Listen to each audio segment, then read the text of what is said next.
Hello student, आज का हम लोगों का जो टॉपिक है वो है सोशियोलॉजी का दलित यानी कि अनुसूचित जातियाँ, इनको शेड्यूल कास्ट बोलते हैं। तो दलित और अनुसूचित जातियाँ ये एक तरीके से जाति व्यवस्था का भयंकर अभिशाप कहलाती हैं। तो आज का हमारा मेन टॉपिक यही रहेगा, दलित। भीमराव अंबेडकर जो थे, इन्होंने दलितों को यानी कि शेड्यूल कास्ट को एक अनहोनी घटना कहा था, जो हमारे संसार के किसी अन्य स्थान पर वर्तमान समय में नहीं पाई जाती है, जो कि भारत में पाई जाती है। ये दलित, अनुसूचित जाति, शेड्यूल कास्ट ये इंडिया में अधिक पाए जाते हैं, संसार के अन्य देशों में ये नहीं पाई जाती है ये वाली व्यवस्था।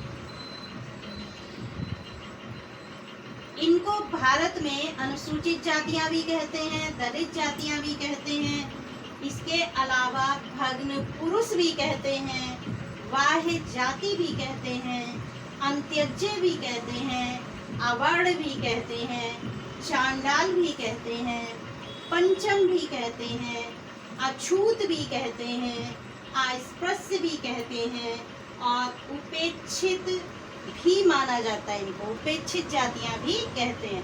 यानी कि दलितों को कई अन्य नामों से दलित कास्ट को जाना जाता है। अंग्रेजों ने तो इनको दलित वर्ग यानी कि डिप्रेस्ड क्लास भी कहा था।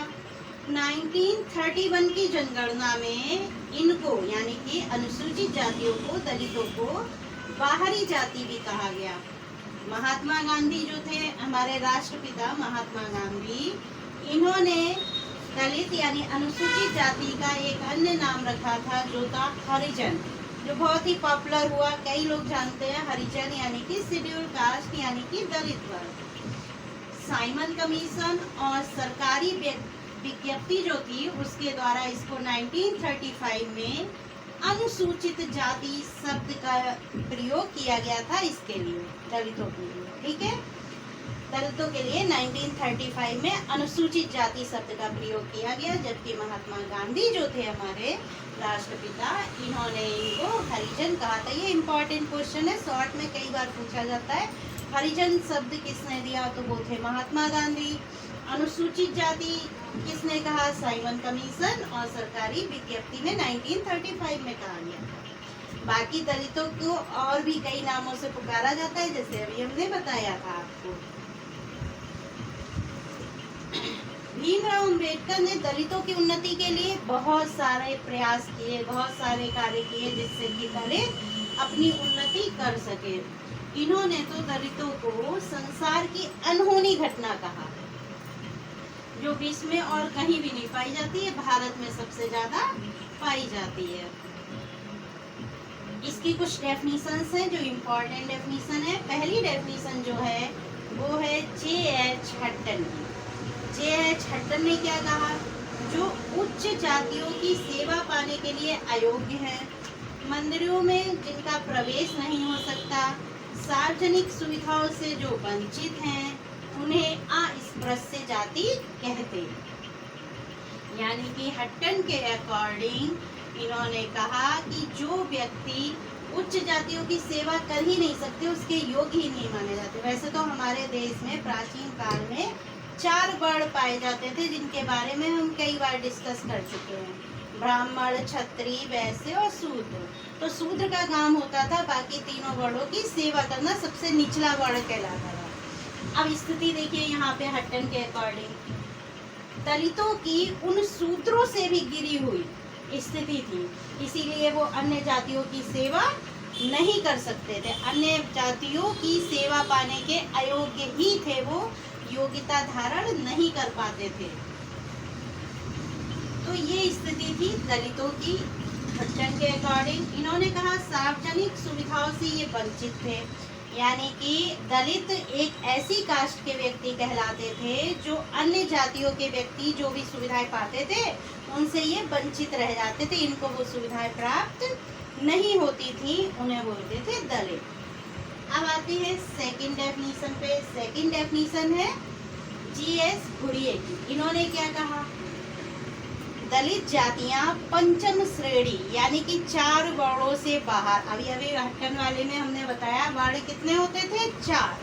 पहला होता था ब्राह्मण, सेकंड होता था क्षत्रिय, थर्ड होता था वैश्य और लास्ट होता था शूद्र। सबसे उच्च कोटि का जो वर्ण होता था यानी फर्स्ट श्रेणी का जो वर्ण था वो था हमारा ब्राह्मण। तो ब्राह्मण वर्ण के व्यक्तियों को सबसे ऊंचा स्थान प्राप्त था। अब इन्होंने क्या कहा गुरुओं ने कि चारों वर्णों से बाहर यानी कि इनको वर्ण की श्रेणी में रखा ही नहीं गया। इतनी निरीह स्थिति थी दलितों की कि उनको वर्णों में शामिल ही नहीं किया गया। सबसे निम्न वर्ण अभी हमने ऊपर हट्टन के में बताया था, सबसे निम्न वर्ण था शूद्र, जिसका कार्य होता था बाकी के तीनों वर्णों के व्यक्तियों की सेवा करना। लेकिन दलितों को तो वो भी स्थान नहीं दिया गया हमारे समाज में वर्ण में कि उन्हें उनके योग्य भी माना जाए। इन्होंने क्या कहा गुरुए ने, ये जातियां पंचम श्रेणी यानी कि चारों वर्णों से बाहर की श्रेणी से होती थी, जिन्हें कोई भी योग्यता, कोई भी सम्मान, कोई भी अधिकार प्राप्त नहीं थे। अगली डेफिनेशन की बात करते हैं के.एन. शर्मा की। इन्होंने कहा अस्पृश्य वे जातियां हैं जिनके स्पर्श से व्यक्ति अपवित्र हो जाता है। उसे पवित्र होने के लिए कुछ कार्य करने पड़ते हैं। आप लोगों ने कई सीरियलों में, कई पिक्चरों में ये चीज देखी होगी, छूत अछूत वाली स्थिति। तो दलितों की जो स्थिति थी पहले के समय में, वर्तमान समय की बात नहीं कर रहे, वर्तमान समय में काफी सुधार हो चुका है शेड्यूल कास्ट का। बात करते हैं पहले के समय की, तो छूत अछूत जैसी स्थिति पाई जाती थी। इसलिए दलितों को अस्पृश्य कहा जाता था, जिनको छूने से ही कहते थे उच्च वर्ण के व्यक्ति अपवित्र हो जाते। कई पिक्चरों में देखा होगा, अगर निचली जाति का व्यक्ति यानी दलित जाति का व्यक्ति अगर किसी ब्राह्मण के घर में प्रवेश कर जाता था तो वो ब्राह्मण अपने घर को अशुद्ध मान लेता था और गंगा जल से उसको शुद्ध करने का कार्य करता था। ये स्थिति थी उस समय दलितों की और उच्च वर्ण के व्यक्तियों की सोच। तो वो लोग कहते थे कि अगर दलितों ने उन्हें स्पर्श कर लिया, उनके घर को, उनके सामान को अगर स्पर्श कर लिया तो हम अशुद्ध हो गए, तो पहले हम शुद्ध होंगे। तो क्या है, उनसे पवित्र होने के लिए कुछ कार्य करने पड़ते थे, ये कहा था के.एन. शर्मा ने। तो ये कुछ डेफिनेशंस थी जो बहुत ही इम्पोर्टेंट थी हमारे दलितों के अकॉर्डिंग। अब हम लोग आगे बात करेंगे अनुसूचित जातियों की निर्योग्यताओं के बारे में, डिसेबिलिटीज और शेड्यूल कास्ट के बारे में अब डिस्कस करेंगे। वैसे तो महात्मा गांधी जी ने इनके बारे में बहुत ही विवरण प्रस्तुत किए हैं, लेकिन इनके हिसाब से सामाजिक दृष्टि से अगर देखा जाए तो शेड्यूल कास्ट बूढ़ी होती है। आर्थिक दृष्टि से अगर देखा जाए तो शेड्यूल कास्ट गुलामों से भी बदतर होती है। और धार्मिक दृष्टि से इन्हें उन स्थानों जिन्हें हम भगवान का घर कहते हैं वहाँ पे प्रवेश के लिए निषिद्ध माना गया है। इन्हें उन्हीं आधारों पर जिनको कि हम सवर्ण हिंदुओं, सवर्ण मीन्स उच्च वर्ण के हिंदुओं को सार्वजनिक स्थान, सार्वजनिक विद्यालय, सार्वजनिक अस्पताल, जितने भी सार्वजनिक स्थान है वहाँ पर इनका प्रयोग निषिद्ध माना गया है। ऐसी स्थिति होती थी दलितों की। है हम इसलिए नहीं कहेंगे क्योंकि पहले से अब शेड्यूल कास्ट में बहुत ही परिवर्तन हो चुके हैं। अब बात करते हैं हम लोग इनकी निर्योग्यताओं की यानी कि डिसेबिलिटीज की। जो पहली है, पहली की बात करने से पहले कुछ और बातों पे हम लोग अपने दृष्टि डालते हैं। जैसे कि स्वतंत्रता प्राप्ति के बाद खास तौर से वर्तमान भारत यानी जैसे ही भारत स्वतंत्र हुआ था उसकी स्थिति में काफी बदलाव हुए थे। यानी कि उस समय दलितों की स्थिति में काफी परिवर्तन आए थे। यानी कि उनकी जो दयनीय स्थिति थी उसमें कुछ सुधार होना प्रारंभ हो गया था। तो अब निर्योग्यताओं में पहली जो निर्योग्यता है वो है सामाजिक निर्योग्यता, सोशल डिसएबिलिटी। जो अनुसूचित जातियां होती थी उनको समाज में सबसे निम्न स्थान दिया जाता था। उनके स्पर्श से, उनके देखने से, उनके पास बिठाने से लोग अपने आप को अपवित्र मानने लगते थे। उनको लगता था अगर हम दलितों को अपने पास बैठाएंगे, अगर दलित हमको छू लेंगे, अगर हम दलितों को बार बार देखेंगे, पास बैठेंगे तो देखेंगे ही, तो हम अपवित्र हो जाएंगे। उनसे लोग क्या करते थे, सामाजिक दूरी बनाए रखते थे। उनके निवास स्थान जो होते थे पहले उच्च वर्ग की जातियों से अलग होते थे निवास स्थान दलितों के। उन्हें शिक्षा देने की कोशिश भी नहीं की जाती थी, ये भी नहीं ज़्यादा प्रयास की। वैसे तो एजुकेशन के ऊपर काफ़ी प्रयास किए गए हमारे भारत में, लेकिन सबसे कम अगर प्रयास उस समय हुए थे तो वो थे शेड्यूल कास्ट के लिए, इसलिए वो ज़्यादातर शिक्षा से दूर ही रहते थे। सार्वजनिक जो स्थान होते थे जैसे कुएं हैं, तालाब हैं, मैदान हैं, कार्यक्रम के स्थल हैं, उनका उपयोग भी शेड्यूल कास्ट के लोग नहीं कर पाते थे। वे ब्राह्मण, नाई, धोबी, कहार, इन सभी से लगभग दूरी बनाकर रखते थे, क्योंकि शेड्यूल कास्ट अगर उनके नज़दीक जाता था तो वो उन्हें हीन भावना से देखते थे और छुआछूत जैसी भावनाओं को अपनाने का कार्य करते थे।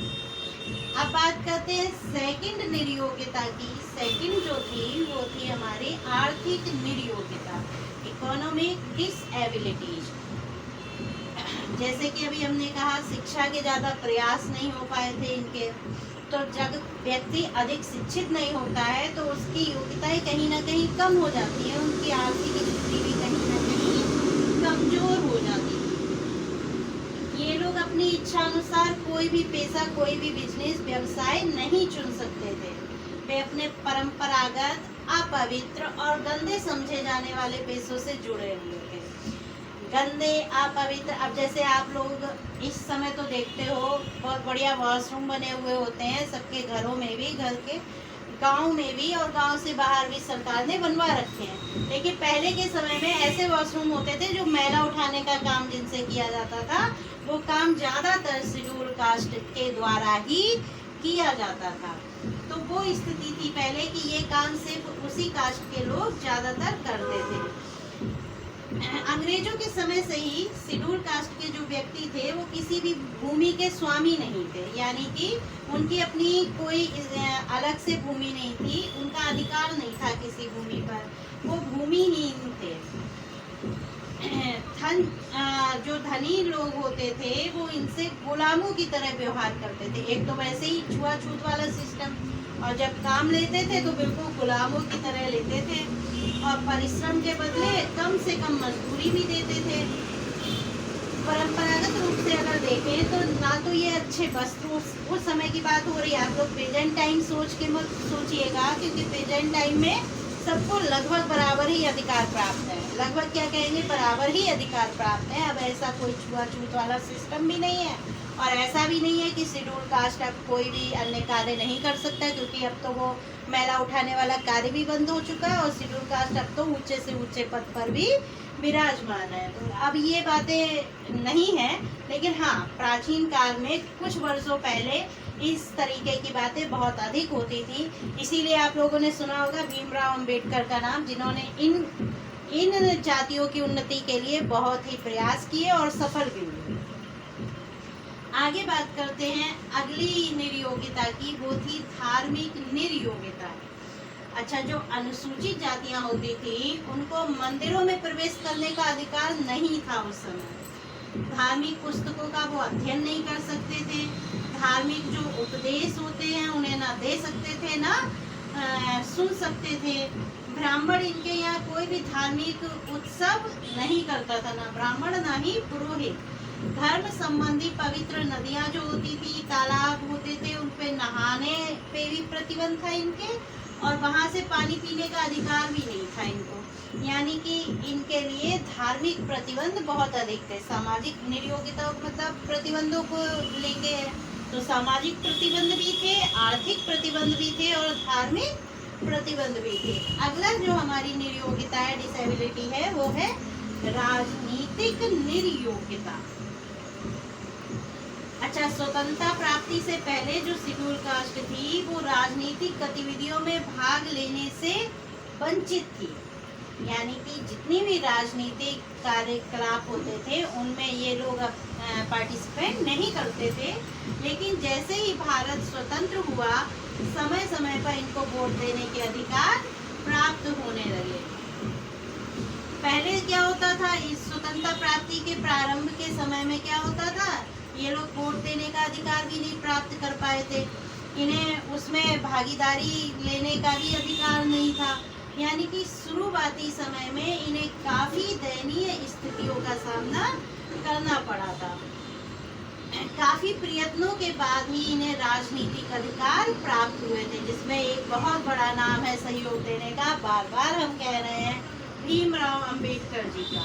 इन्होंने काफी प्रयास किए, जिसके बाद अनुसूचित जातियों को भी राजनीतिक लाभ प्राप्त होने लगे।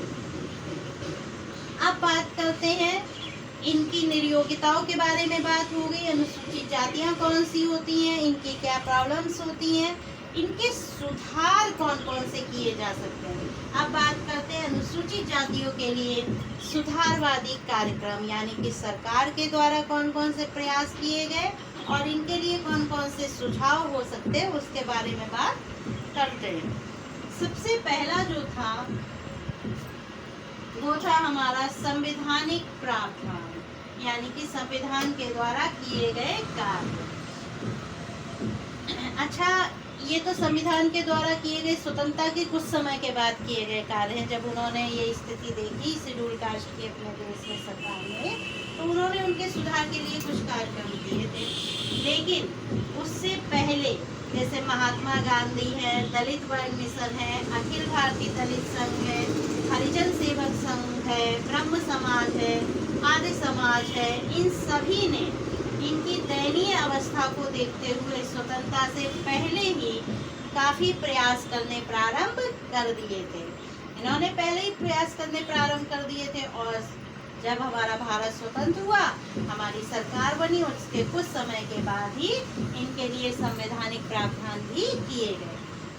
अच्छा, संवैधानिक प्रावधानों में कुछ अनुच्छेद के अंतर्गत इनको अधिकार भी दिए गए संविधान में। जैसे कि पहला जो अधिकार मिला था इनको अनुच्छेद 15 के अकॉर्डिंग मिला था। अनुच्छेद 15 के अकॉर्डिंग दलितों को जो अधिकार मिला था वो था किसी नागरिक के विरुद्ध, किसी भी नागरिक के विरुद्ध केवल धर्म को लेकर, जाति को लेकर, लिंग को लेकर और वंश के आधार पर किसी भी प्रकार का भेदभाव नहीं करा जाएगा। ये अधिकार मिला था हमारे शेड्यूल कास्ट के व्यक्तियों को, जिसका फायदा बहुत ही हुआ था।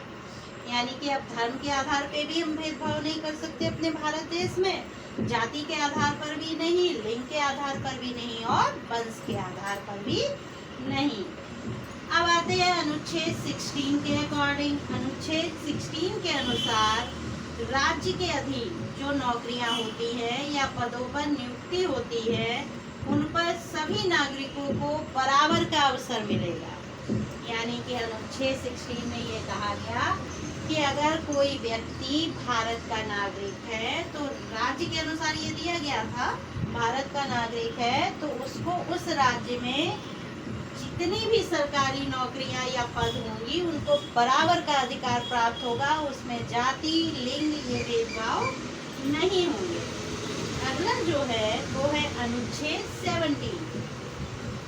अनुच्छेद 17 के द्वारा क्या हुआ, अस्पृश्यता का अंत कर दिया गया, यानी कि छुआछूत जैसी स्थितियों का अंत कर दिया गया। अब आप लोग देखते हो कि अब छुआछूत की भावनाएं बहुत ही कम हो गई है, लगभग शून्य के बराबर हो गई है। नहीं तो पहले तो छुआछूत की स्थिति इतनी ज्यादा थी कि उच्च वर्ण के व्यक्ति निम्न वर्ण के व्यक्तियों को बड़ी दयनीय स्थिति में बड़ी ही घृणा भरी नजरों से देखते थे। पर अब तो प्रावधान नहीं बचा है। अब छुआछूत जैसे अत्याचारों से मुक्ति प्राप्त हो चुकी है किसी भी कास्ट के व्यक्ति को, यानी कि अनुच्छेद 17 के द्वारा इसका अंत कर दिया गया। इससे उत्पन्न अगर कोई भी निर्योग्यता होती है तो उसके लिए कानून दंड देगा, ये भी प्रावधान किया गया था अनुच्छेद 17 के अनुसार। अब बात करते हैं अनुच्छेद 29 की। तो इसके अकॉर्डिंग हर प्रकार की शिक्षा संस्था, चाहे वो किसी भी प्रकार की एजुकेशन कैंपस होगा, उसमें सबको प्रवेश करने का अधिकार होगा। ऐसा नहीं होगा कि कोई शिक्षा संस्था अगर पंडितों की है तो उसमें शेड्यूल कास्ट नहीं ले सकता है या कोई अदर कास्ट के बच्चे एडमिशन नहीं ले सकते, ऐसा प्रावधान समाप्त कर दिया गया। यानी कि हर शिक्षण संस्था में हर प्रकार के व्यक्तियों को बराबर अधिकार दिया गया शिक्षा ग्रहण करने का। अगले आते हैं अनुच्छेद 46 के अकॉर्डिंग। इसके अनुसार राज्य जनता के जितने भी विभाग हैं उनमें विशेषकर अनुसूचित जातियों की शिक्षा, शेड्यूल कास्ट के व्यक्तियों की शिक्षा और आर्थिक हितों का विशेष सावधानी पूर्वक उन्नति करने का कार्य करेंगे। ये है हमारा अनुच्छेद 46, यानी हर राज्य शेड्यूल कास्ट के व्यक्तियों की उन्नति के ध्यान में रखते हुए कार्य करेगा। ये थे हमारे कुछ अनुच्छेद जिसमें अनुसूचित जातियों के लिए काफी अधिकार प्रदान किए गए थे। कुछ अधिकार और भी हैं जो बहुत ही इम्पोर्टेंट हैं, जैसे अस्पृश्यता अपराध अधिनियम 1955। अस्पृश्यता अपराध अधिनियम 1955 आने के बाद छुआछूत जैसी स्थिति समाप्त कर दी गई। इसमें क्या होता था, इसमें प्रोत्साहित किया गया शेड्यूल कास्ट के व्यक्तियों को और अपराध करने वाले व्यक्तियों को, यानी कि अगर दलितों के प्रति कोई अपराध करता है तो उसको कारावास और जुर्माने की सजा, इस तरीके के प्रावधान किए गए जिससे इनका उत्पीड़न कम हो। अगला जो है वो है नागरिक अधिकार संरक्षण अधिनियम। अब नागरिक अधिकार संरक्षण अधिनियम ये दिया गया था 1976 में। इसके अनुसार जो कानून बनाए गए हैं उसमें ये कहा गया कि अगर कोई इस अधिनियम के विरुद्ध कार्य करता है तो उसके लिए दंडित व्यक्ति को, जो भी व्यक्ति ये कार्य करेगा उसको दंड भी दिया जाएगा और ऐसे व्यक्ति संसद और विधानसभा में आगे भविष्य में खड़े नहीं हो सकते हैं। ये उनकी दंड के स्वरूप में उनको प्रदान किया जाता था। अगला है अनुसूचित जाति तथा अनुसूचित जनजाति के अत्याचारों को रोकने के लिए एक अधिनियम बनाया गया, वो था 1989। अगर इन पे कोई अत्याचार हो रहे हैं उनको रोकने के लिए, दंड देने के लिए एक अधिनियम बनाया गया, वो था 1989। ये तो हो गए हमारे अनुसूचित जातियों की सुधारवादी कार्यक्रम के अंतर्गत संवैधानिक प्रावधान। अब आगे बात करते हैं दूसरे प्रावधान। सेकंड जो पॉइंट है वो है लोकसभा और विधानसभाओं में स्थान सुरक्षित होना। अच्छा, लोकसभा और विधानसभाओं में इनका स्थान तो सुरक्षित किया ही गया है। इसके अलावा प्रादेशिक परिषदों, स्थानीय संस्थाओं और ग्राम पंचायतों में भी इनके लिए स्थान सुरक्षित कर दिए गए हैं। यानी सरकार के द्वारा कई प्रयास किए गए हैं शेड्यूल कास्ट को और अधिक उन्नति दिलाने के लिए। अगला जो हमारा पॉइंट है वो है सरकारी नौकरियों में स्थान सुरक्षित कर देना। अनुसूचित जातियों के लिए केंद्रीय और राज्य सरकारों की नौकरियों में स्थान सुरक्षित कर दिए गए। यानी केंद्रीय सरकार ने भी और राज्य सरकार ने भी शेड्यूल कास्ट के लिए सरकारी जितने भी जॉब्स हैं उनमें इनका स्थान सुरक्षित कर दिया गया है। इनकी जो नियुक्ति होती है उनमें नौकरियों में अधिक से अधिक इनको अवसर प्रदान किए गए हैं। उसमें क्या होता है, इनकी आयु सीमा में भी छूट दी गई है, इनके योग्यताओं में भी, मापदंडों में भी इनको छूट दी गई है। इसके अलावा उच्च पदों पर पदोन्नति के लिए भी आरक्षण इनको दिया गया है। यानी कि एक तरीके से बहुत अधिक सुविधाएं और अवसर प्रदान किए गए हैं शेड्यूल कास्ट के व्यक्तियों को। ये तो हो गए हमारे सरकार की तरफ से किए गए कार्य। इसके अलावा कुछ सुझाव भी हैं हमारे अनुसूचित जातियों की स्थिति के सुधार के लिए, जिनके बारे में हम लोग बातचीत करेंगे। जैसे सबसे अनुसूचित जो जातियां हैं उनकी समस्याएं ऐसी हैं जो बड़ी आसानी से समाप्त नहीं हो सकती। हमारे सरकार के द्वारा प्रयास तो बहुत किए जा रहे हैं, लेकिन हमारे समाज के द्वारा जब तक प्रयास नहीं किए जाएंगे तब तक इनकी स्थिति में सुधार ज़्यादा नहीं हो सकता है। केवल कानून ही समस्या का समाधान नहीं कर सकता है, उसके लिए हम सबको मिलकर समस्या का समाधान ढूंढना पड़ेगा। इसके अनुसार जो पहला जो हमारा सजेशन होगा वो होगा शिक्षा का प्रसार। शिक्षा का प्रसार यानी कि स्प्रेडिंग ऑफ एजुकेशन।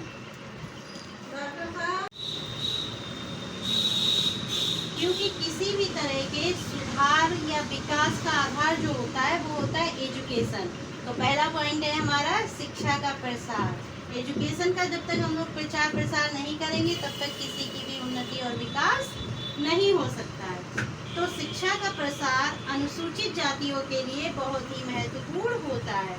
शिक्षा के अंतर्गत एक तो सामान्य एजुकेशन भी आ सकता है, प्रौद्योगिक एजुकेशन है।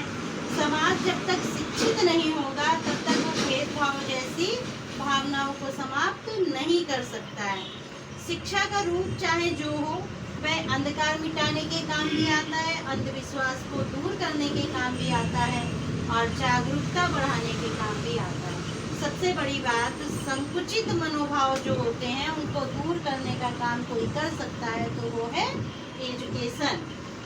शिक्षा अनुसूचित जातियों को अपनी आर्थिक, सामाजिक और राजनीतिक दशाओं में उन्नति करने के अवसर भी देता है। इसलिए ये एक सुझाव है कि अगर हम शिक्षा का प्रचार प्रसार शेड्यूल कास्ट में ज़्यादा से ज़्यादा करें तो उनका विकास भी हम ज़्यादा से ज़्यादा कर सकते हैं। सेकंड जो सजेशन है वो है सामाजिक संपर्क का विकास। अनुसूचित जातियों की जो मूल समस्या है, जो विकट समस्या है, वो है सामाजिक दूरी। स्टार्टिंग से हम बताते आ रहे हैं शेड्यूल कास्ट, दलित कास्ट वाले व्यक्तियों को पहले लोग छूत की बीमारी की तरह मानते थे, उनके अनुसार उनसे दूरी बनाकर रखते थे, क्योंकि अगर संपर्क में आ गए तो अपवित्र जैसी भावनाएं उनको घेर लेती थी। तो एक विकट समस्या होती है दलित और शेड्यूल कास्ट की, वो होती है सामाजिक दूरी की। तो व्यवहारिक तौर पर अगर हम इनकी उन्नति करना चाहते हैं तो इनसे सामाजिक दूरी समाप्त करना बहुत ही आवश्यक है। सामाजिक संपर्कों को बढ़ाया जाए, खान पान और विवाह जैसे अवसरों पर संबंध अगर बनाए जाए समाज के द्वारा तो इनका विकास और अधिक किया जा सकता है। जैसे सामाजिक जो धार्मिक उत्सव होते हैं, त्योहार होते हैं, उनमें इनको सम्मिलित करने के अधिकार इन्हें प्राप्त तो हुए हैं, लेकिन समाज के द्वारा भी इनको सम्मिलित करने जैसे व्यवहार अगर होने लगे तो इनका काफी विकास किया जा सकता है। अगला जो पॉइंट है वो है हमारा जाति व्यवस्था की संरचना में आवश्यक परिवर्तन करना। अच्छा, जाति व्यवस्था की संरचना जैसे अभी हमने वर्ण में ही बताया था, ब्राह्मण, क्षत्रिय, वैश्य, शूद्र। ये बाद में वर्ण परिवर्तित हो गए कास्ट में, जातियों में। अब जातियों में भी उच्च जाति, मध्य जाति, निम्न जाति।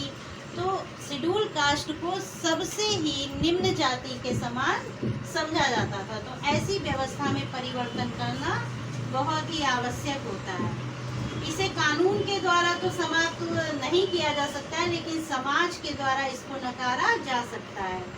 जाति व्यवस्था ज़्यादातर समाज के द्वारा ही अपनाई जाती है, व्यवहारिक तौर पे अपनाई जाती है। अगर समाज ऐसी जाति व्यवस्था को समाप्त करने में अपना सहयोग दे दे तो कहीं ना कहीं हम शेड्यूल कास्ट को और अधिक विकसित कर सकते हैं।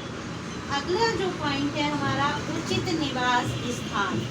स्टार्टिंग में ही हमने बताया था कि जो शेड्यूल कास्ट दलित व्यक्तियों के जो घर होते थे, निवास स्थान होते थे, वो उच्च जाति, उच्च वर्णों के व्यक्तियों के निवास स्थानों से बाहर बनाए जाते थे। तो ऐसी व्यवस्था को भी समाप्त करना बहुत ही आवश्यक है। अनुसूचित जातियों को ऐसे निवास स्थान प्राप्त कराए जाएं जहां पे उच्च जाति के व्यक्ति भी निवास करते हैं। उनके निवास के आसपास उचित व्यवस्था भी कराई जानी बहुत ही आवश्यक है, क्योंकि अगर उचित व्यवस्था नहीं होगी तो उनका स्वास्थ्य भी उचित तरीके से नहीं होगा। तो उचित व्यवस्था बहुत ही आवश्यक है शेड्यूल कास्ट के व्यक्तियों के निवास स्थानों के आसपास। तो स्टूडेंट, आज हम लोगों ने बात की थी दलित, अनुसूचित जाति यानी कि शेड्यूल कास्ट के बारे में। आगे हम एक नया टॉपिक लेके आएंगे जो बहुत ही इंटरेस्टिंग होगा आप लोगों के लिए।